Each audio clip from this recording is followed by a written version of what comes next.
bienvenue dans Bonjour chez vous. Aujourd'hui, on parle de la justice. Justice te sera faite. On pourrait croire que c'est un slogan d'une manifestation, mais parfois c'est un petit peu comme ça qu'on se sent. Seigneur, fais-moi justice. Et on peut avoir tendance à revendiquer cette justice. Eh bien, on en parle aujourd'hui avec Frank et Aurélie. Hello! J'ai oublié ma pancarte, Yveline. Je revendique mes droits. Justice. Ça va? Ça va et toi? Je te vois pas comme une grande manifestante, Aurélie. C'est vrai que non. Non, je t'imagine vraiment pas. Pour moi, ça... Je t'imagine plutôt rester chez toi et regarder par la fenêtre et dire pourquoi ils font du bruit. Mais je soutiens... Tu soutiens quoi? Tu soutiens cette introduction. Je crois qu'elle est prête pour sa pensée du jour. Et Yveline, il faut couper l'intro. Pour une fois, c'est pas moi. Prête.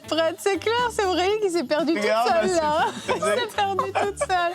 En tout cas, allez, Frank, je me tourne vers toi. Tu vas faire une rubrique réponse d'expert. Que dit la Bible concernant la justice de Dieu? J'ai aucun visuel, mais je suis prêt. C'est bien.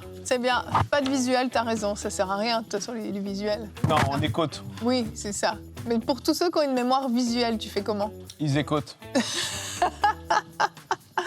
Allez, on va parler de la justice de Dieu.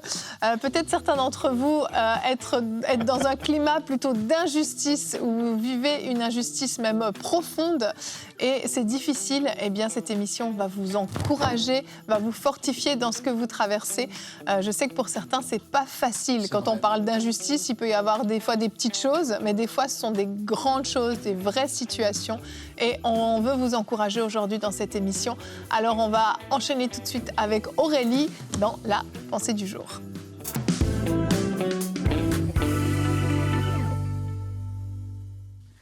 Yveline, tu as raison lorsque tu le dis. Parfois, on vit des injustices et des injustices silencieuses. Beaucoup de personnes vivent parfois des trahisons, des abus, des choses vraiment qui font mal au cœur, en fait. Et lorsqu'on vit ça, la tentation, parfois, c'est de se venger soi-même et de vouloir absolument que l'autre personne paie en face.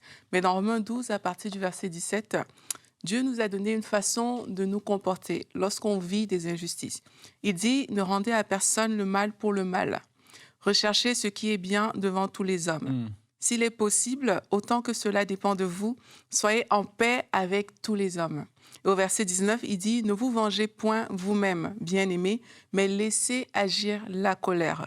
Car il est écrit « À moi la vengeance, à moi la rétribution, dit le Seigneur. » Et à la fin, il dit « Ne te laisse pas vaincre par le mal, surmonte le mal par le bien. » Voilà la recommandation que le Seigneur nous a donnée lorsqu'on subit des injustices.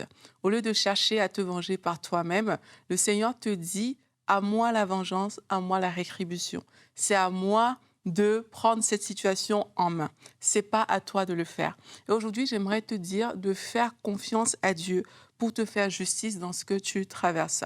Dans Genèse 50, il y a cette histoire de Joseph et ses frères. Et à un moment, les frères de Joseph ont peur qu'ils se vengent d'eux parce qu'ils ont été méchants envers leurs frères. Et Joseph va leur répondre « Soyez sans crainte, car suis-je à la place de Dieu? Vous aviez médité de me faire du mal. Dieu l'a changé en bien pour accomplir ce qui arrive aujourd'hui, pour sauver la vie à un peuple nombreux. » Joseph a dit « Suis-je à la place de Dieu ?» Et quelquefois, lorsqu'on veut rendre justice soi-même, on se met à la place de Dieu pour juger autrui. Mais tu n'es pas à la place de Dieu et tu dois faire assez confiance en Dieu pour te dire « Cette situation, elle semble injuste aujourd'hui, mais Dieu, il est bon. Il est fidèle. Dieu change le mal en bien et Dieu saura me faire justice. » Et j'aimerais aussi te dire que Dieu travaille même dans l'injustice. Parfois, on pense que parce qu'on a subi une situation d'injustice, il n'y a plus rien à faire en fait. Dieu travaille dans cette injustice-là, même si tu ne le vois pas. Et on le voit encore dans la parole avec Joseph. Joseph a été vendu par ses frères. C'est une situation d'injustice. Mais il s'est retrouvé comme ça chez Potiphar. Ça, c'était comme une petite porte qui le rapprochait de Pharaon. Mais c'est sûr que dans la situation, on ne le verra pas comme ça. Après, il y a Madame Potiphar qui accuse Joseph faussement. Ça encore, c'est une injustice. Et Joseph, il se retrouve en prison, mais Dieu travaille dans cette injustice-là au point où les chansons Et le panetier se retrouve en prison. Et puis là, c'est encore quelque chose qui est en train d'amener Joseph de plus en plus vers le Pharaon. Parce que Dieu, il était en train de travailler. Et plus tard, on sait qu'il va se retrouver devant Pharaon et que, bien sûr, il y aura la délivrance et toute l'histoire comme on la connaît. Donc, beaucoup de choses que tu vis aujourd'hui comme une injustice, sache que le Seigneur est en train de travailler et tu n'as pas idée de ce que le Seigneur fait. Maintenant, est-ce que ça veut dire qu'il ne faut pas se défendre? Je trouve que c'est important d'aborder ça parce que plusieurs personnes, lorsqu'on dit le Seigneur a dit « à moi la vengeance, à moi la rétribution », elles pensent que ça veut dire qu'il ne faut pas se défendre. Mais il y a vraiment une différence entre je me défends et je me venge. Lorsqu'on se venge, on veut que l'autre paie. Il faut que l'autre paie de ce qu'il a fait. Mais là, c'est Dieu qui te dit à moi la vengeance et à moi la rétribution. On voit comment David a eu l'occasion de se venger de Saül à plusieurs reprises, mais il a reconnu que ça ne lui appartenait pas, ça appartenait à Dieu, et il n'a pas touché Saül du tout. Mais tu as le droit de défendre tes droits. Tu as le droit de te défendre. Et là, on voit aussi ça dans la parole. À un moment, Paul, il a utilisé ses droits, en fait. Il dit, mais je suis un citoyen romain. Est-ce que vous avez le droit de battre comme ça un citoyen romain sans le juger? Là, il est en train de faire preuve de ses droits et il a raison. Ils n'ont pas le droit de le faire. Et on voit qu'il a pris peur par la suite, si vous connaissez l'histoire, et ils n'ont pas frappé finalement. Donc, il faut faire la différence vraiment entre je me défends et je veux absolument me venger de ce qui s'est passé. La vengeance appartient à Dieu et Dieu est notre justice lui-même. Amen. Merci Aurélie. Et tu l'as dit brièvement par rapport à David qui aura eu l'occasion de se faire justice. Et je pense que c'est l'une des grandes histoires d'injustice, si ce n'est celle de Jésus. David va vaincre Goliath, va libérer donc le peuple d'Israël qui était sous l'emprise des Philistins. Ils n'avaient aucune chance de réussir. Il va mener des batailles à n'en plus finir et donner la victoire au roi Saül. Et tout à coup, sans aucune raison, sans qu'il ait fait rien de mal, Saül se jette contre lui, il décide de lui lancer des lances dessus et de le chasser. Enfin, c'est terrible, c'est terrible. Il va le poursuivre encore et encore. David a quitté le royaume, ils auraient pu s'arrêter là. Non, il va le poursuivre sans relâche pendant des années. Enfin, en termes d'injustice, c'est quand même énorme. Et j'aime, à un moment donné, Saül et David vont se retrouver proches l'un de l'autre, suffisamment loin pour que David soit en sécurité. Et David va dire ça, c'est dans 1 Samuel 24, au verset 16. Il dit « L'Éternel jugera et prononcera son verdict entre toi et moi. Il regardera et il défendra ma cause. Il me rendra justice en me délivrant de toi. » C'est une déclaration de foi qu'il fait. Et tu l'as dit Aurélie, il aurait pu se faire justice, mais il a choisi de faire confiance en la justice de Dieu. Et quand Dieu te fait justice, non seulement, oui, aux yeux de tous, tu es restauré dans la vérité, mais il te restaure.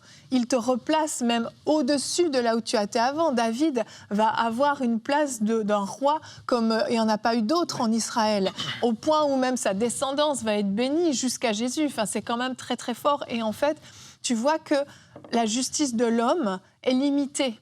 Elle va t'apporter peut-être une satisfaction momentanée où tu vas peut-être être blanchi aux yeux des hommes, mais la justice de Dieu, elle est supérieure à ça. Elle t'amène à une autre dimension de restauration.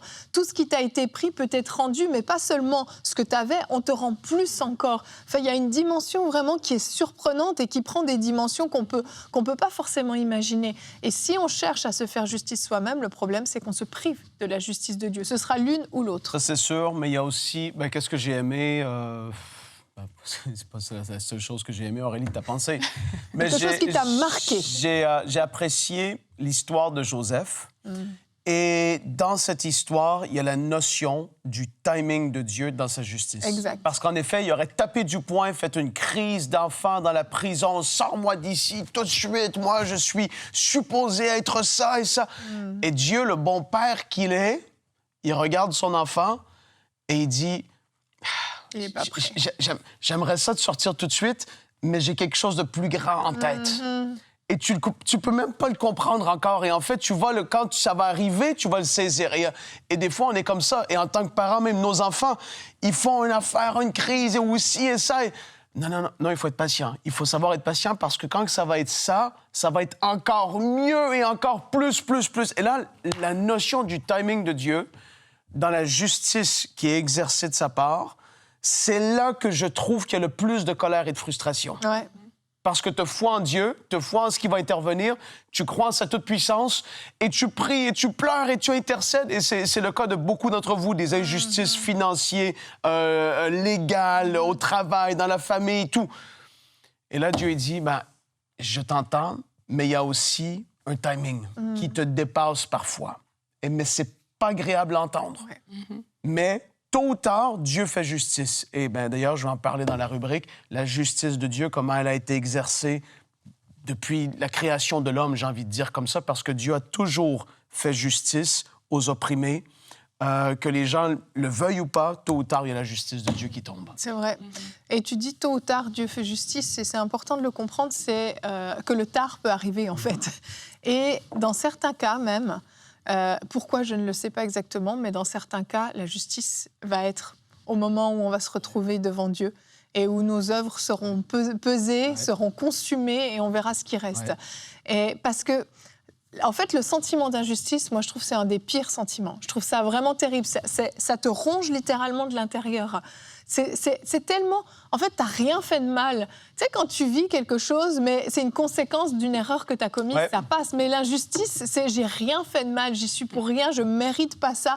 Et vraiment, ça vient te ronger. Mais si tu arrives à garder ton cœur dans des situations d'injustice et à te dire que même si sur cette terre, justice ne m'est pas faite, au ciel, justice m'est faite, et je sais qu'une demeure m'est préparée, et je sais que des récompenses me sont préparées, et que ceux qui ont mal agi auront eux aussi à répondre devant Dieu, individuellement.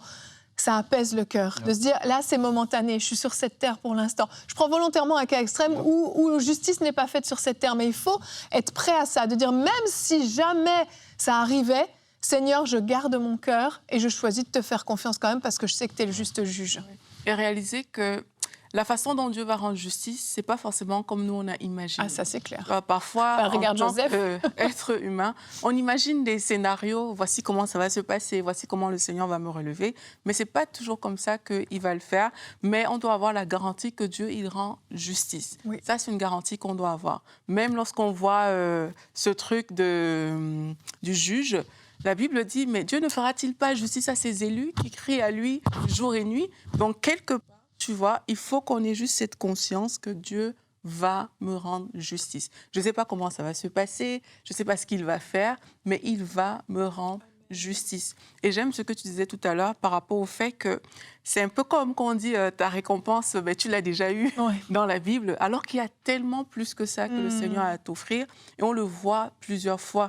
Je pense à Anne et Pénina, par exemple, dans la Bible, il y a une justice qui a été faite qui dépasse juste tu auras un garçon. C'est que ce garçon-là représente quelque chose pour la nation, pour le peuple de Dieu, dans le plan de Dieu. Donc, il y a quelque chose qui dépasse juste ce que l'entendement humain peut montrer, en fait. Pareil pour Joseph. C'est qu'à un moment, c'est pas juste ton histoire.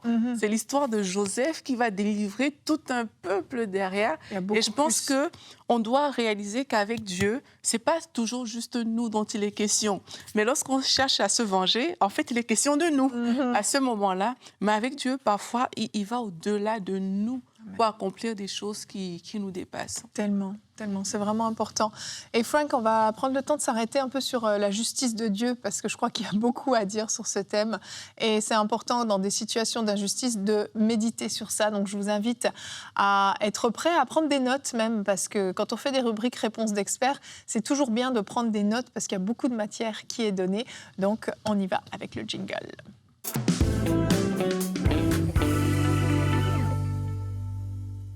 Quand on parle de la justice de Dieu, il y a le premier point, c'est qu'il faut comprendre que Dieu n'apprécie pas juste la justice. Comme si la justice est quelque chose qui est là et qu'il prend et qu'il utilise. C'est pas comme ça que Dieu voit la justice. Dieu, c'est sa personne. Il est juste. C'est pas que justice, oui, peut-être qu'à un moment donné, il va la faire. Non, c'est comme Dieu est amour, Dieu est juste. Tout comme Dieu est bon, Dieu, il est juste. Quand tu commences à comprendre que c'est sa nature et sa personne de qui il ne peut pas faire autrement que d'être juste. Amen. C'est pas possible. C'est qui il est au plus profond de lui-même. C'est un de ses attributs, c'est celle de la justice. Et donc, quand tu comprends ça, Dieu, il n'est pas un homme pour mentir, il n'est pas injuste, il n'est pas... Non, et tôt ou tard, dans toute sa grandeur, comme qu'on l'a dit, la justice va être faite. Et quand tu comprends que c'est sa nature, que ça fait partie de qui il est, tu peux comprendre aussi alors que ses jugements sont toujours entièrement et parfaitement justes. Amen. Parce que des jugements, parfois, que tu vois, même des histoires de la Bible, que tu vois et tu dis, mais un tel jugement... Les amis, on ne peut pas comprendre l'omniscience, l'omniprésence de Dieu, la grandeur de qui il est tellement plus grande que qu'est-ce que nous on est, malgré qu'il se révèle à nous à travers de Jésus, et on voit à travers de Jésus aussi la justice qui est faite, on va le voir tout à l'heure.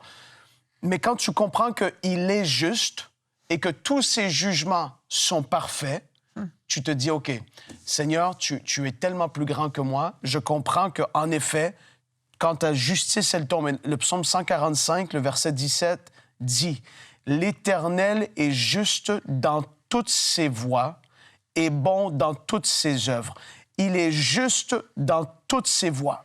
Et quand on voit dans l'Ancien Testament un jugement qui est exécuté rapidement, c'est parce qu'on doit comprendre que, et là, aujourd'hui, on va parler de la justice de Dieu à différents niveaux, les amis. Donc, c'est pas juste aujourd'hui, ça me concerne moi. On veut essayer de comprendre un peu le pourquoi certaines choses se faisaient dans l'Ancien Testament comme ça s'est fait, et que dans le Nouveau Testament, on voit à travers de Jésus quelque chose, et par la suite, après la mort et la résurrection de Jésus, pour nous, dans la Nouvelle Alliance, comment est-ce que la justice doit être perçue? On voit dans l'Ancien Testament que parfois, il y a des jugements qui tombaient et c'était direct, c'était immédiat, c'était extrêmement puissant. Et là, tu vois que Dieu, il est tout puissant. Et quand il décide de faire un jugement et qu'il décide de faire justice, je veux dire, il n'y a rien qui va l'arrêter. Et on voit dans Exode 12, le verset 12, et vous pouvez le lire à partir du chapitre 7 de Exode jusqu'au chapitre 12, c'est les jugements exercés contre Pharaon en Égypte. Et là, on voit Exode 12 au verset 12. « Cette nuit-là, je parcourrai l'Égypte et je tuerai tous les premiers-nés du pays, hommes ou animaux. Je mettrai ainsi à exécution mes jugements contre tous les dieux de l'Égypte. Je suis l'Éternel. » Amen. Là, Dieu, il a décidé. Et c'est pas qu'il était injuste, parce qu'il a averti.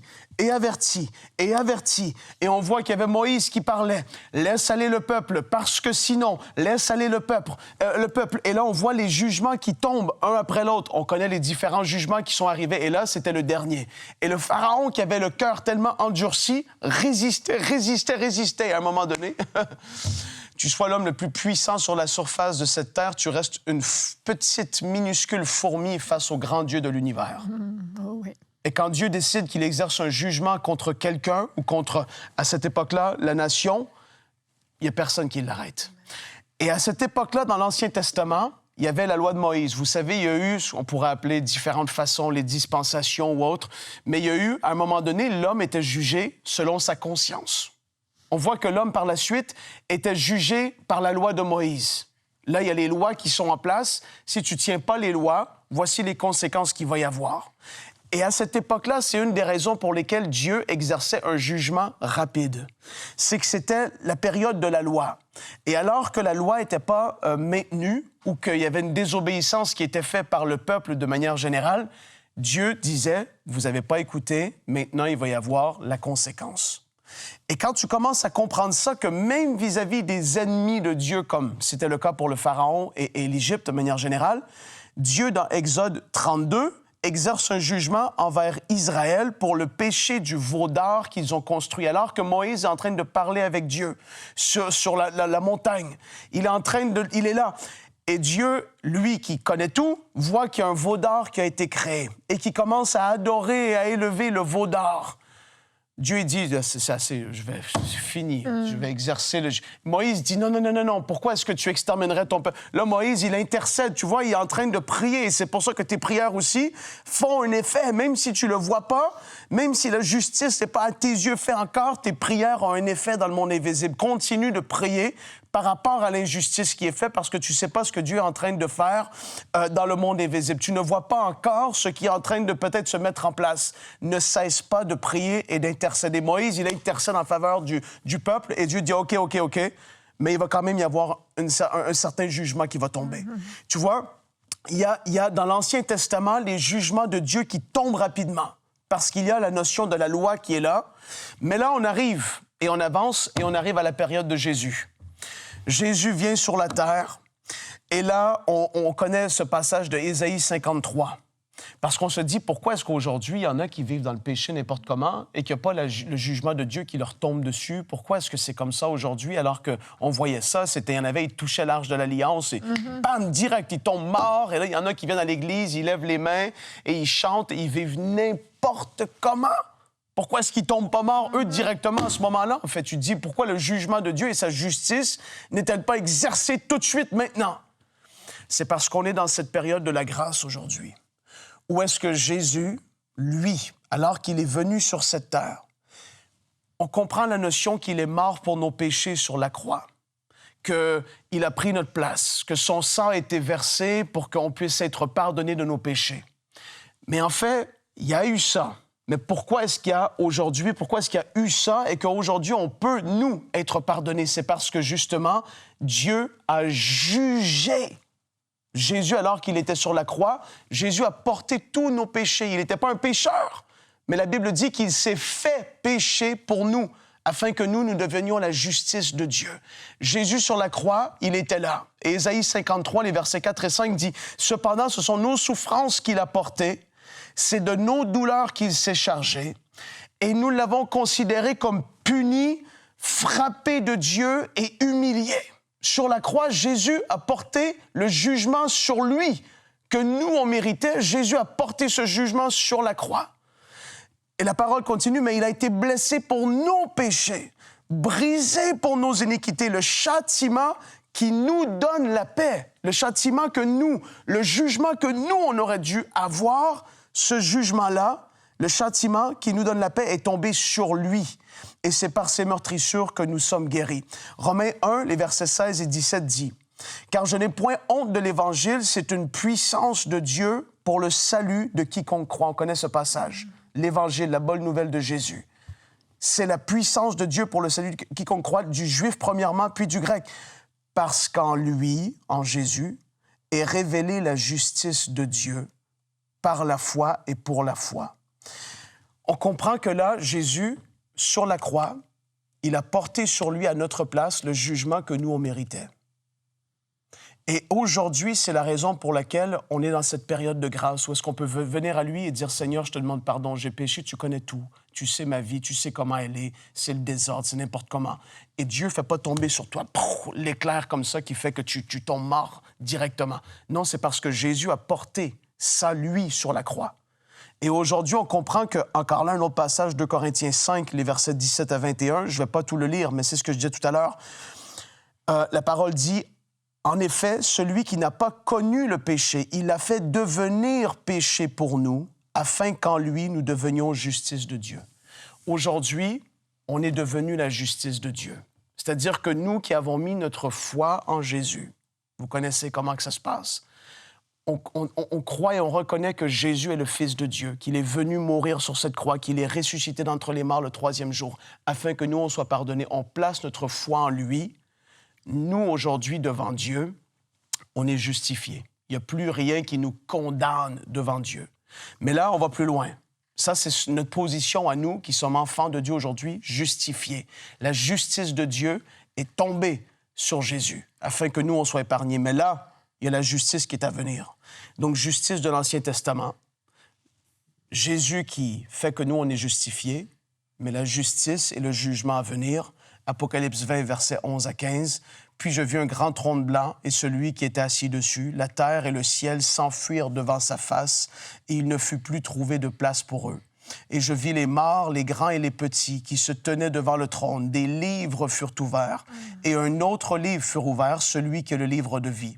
Les morts furent jugés selon leurs œuvres, d'après ce qui était écrit dans ces livres. La mort rendit les morts qui étaient en elle. La mort et le séjour des morts rendirent les morts qui étaient en eux, et chacun fut jugé selon ses œuvres. » Pharaon va être jugé à ce moment-là pour les œuvres qu'il aura faites. Tous ceux qui ont vécu sur cette terre et qui ont rejeté Jésus, à ce moment-là, il va y avoir un jugement. Et ça, c'est le jugement avec lequel tu veux pas te retrouver là. Mon ami, si tu regardes cette émission, assure-toi d'être du bon côté le jour de ce jugement. Le jugement du grand trône blanc, c'est le jour où est-ce que Dieu, dans toute sa justice, on va voir Dieu, le juste, exercer pleinement sa justice parfaitement envers chaque être humain. Et là, il n'y aura plus question de discuter et de, c'est parce que je pensais que c'était comme ça. Et si... Non. Là, c'est plus Jésus, l'agneau de Dieu qui ôte le péché. Là, tu te retrouves devant le juste juge. Et à ce moment-là, toutes les injustices que toi, tu auras vécues, ceux qui t'auront fait vivre ces choses, seront jugés selon ce qu'ils auront fait. Maintenant, dernière chose, Evelyne, dernière chose, tribunal de Christ, tu en as parlé tout à l'heure. 2 Corinthiens 5, les versets 9 et 10. Parce qu'il y a le jugement du grand trône blanc, ceux qui vont être envoyés dans le lac de feu et de soufre pour l'éternité, c'est-à-dire la seconde mort, c'est ça que la Bible appelle. Mais 2 Corinthiens 5, 9 et 10, c'est aussi pour cela que nous nous efforçons de lui être agréables, soit que nous vivions dans ce corps, soit que nous le quittions. En effet, il nous faudra tous comparaître devant le tribunal de Christ, afin que chacun reçoive le salaire de ce qu'il aura fait, bien ou mal, alors qu'il était dans son corps. Et à ce moment-là, même les enfants de Dieu vont passer devant le tribunal de Christ. On pourrait en parler, faire toute une rubrique là-dessus, c'est tellement intéressant. Mais c'est à ce moment, comme tu l'as dit, que nos œuvres vont être pesées. Et c'est comme s'ils vont être passés à travers le feu. Et ce que le feu va consumer, ces choses vont partir. Mais qu'est-ce qui va rester? Ça, c'est les choses pour lesquelles tu auras des récompenses. Et donc, quand tu te dis que même mon attitude dans l'injustice que je suis en train de vivre va avoir des répercussions sur ce jour où je vais me trouver devant lui. Et ce jour n'est pas si loin. Ta vie n'est qu'une goutte. Amen. Ta vie passe, c'est comme une vapeur qui passe et qui par la suite disparaît. En ce jour, Dieu va faire justice. Donc, on voit un Dieu qui est juste dans sa personne. Il a fait justice. Il nous a justifiés en Jésus. Et il va encore une fois faire justice par la suite, mais ce n'est pas immédiatement pour certaines des conditions, comme on l'a dit aujourd'hui. Il faut être patient, mais il est juste et il va faire justice tôt ou tard. Amen. Merci, Frank. Ah, ça, c'est des belles rubriques, hein. C'est des principes qu'il faut absolument connaître. Sinon, en fait, on risque de se perdre dans des raisonnements bizarres, dans des pensées bizarres. C'est important de connaître la justice de Dieu. Merci, Frank, pour cette belle rubrique. Eh bien, demain, c'est ton père qu'on va accueillir sur le plateau de Bonjour chez vous. Le pasteur Daniel Poulain va être là. Et on va parler de la foi pour être guéri. Et dans la rubrique Conseil du coach, il nous dira comment fortifier sa foi. Donc, on se réjouit d'avance de pouvoir l'accueillir. Et on vous dit à demain. Bonjour chez vous.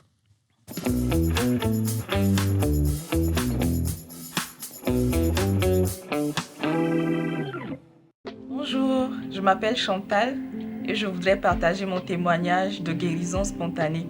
Il y a quelques mois, j'ai été malade, j'avais le palu et quelques jours après, c'était une grippe avec extinction de la voix.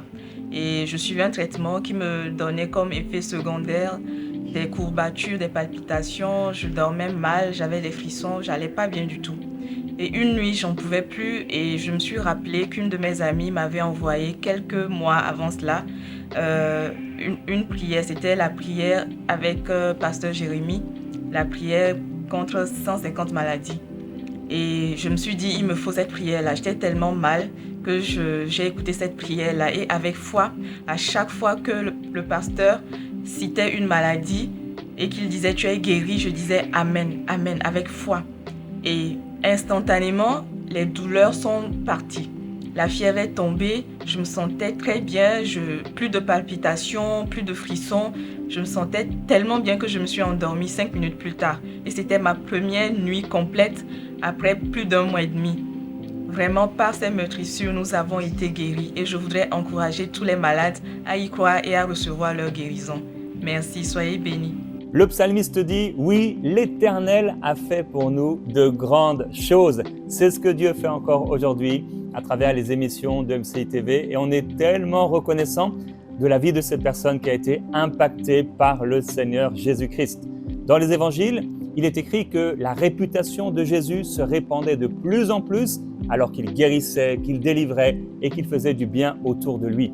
Encore aujourd'hui, à travers le magnifique ministère de MCI, le Seigneur Jésus-Christ manifeste sa puissance, son autorité, son amour, sa provision et des personnes partout dans le monde sont touchées avec MCI. Si c'est possible, si cette personne a été touchée à travers une émission de MCI TV, c'est parce que des frères et des sœurs tels que toi ont soutenu l'œuvre de Dieu. Alors je veux t'encourager à ne pas rester à l'écart, de côté, mais à pouvoir faire partie intégrante de ce que le Seigneur fait encore aujourd'hui en soutenant l'œuvre EMCI. Tu peux aller dès maintenant sur emcitv.com/don, devenir partenaire avec cette grande vision du Seigneur afin que la réputation de Jésus se répande encore aujourd'hui. Que Dieu te bénisse. Dès maintenant, rejoignez la famille des partenaires qui donnent pour voir des vies transformées partout dans la francophonie. Pour faire votre don, rendez-vous sur emcitv.com/don.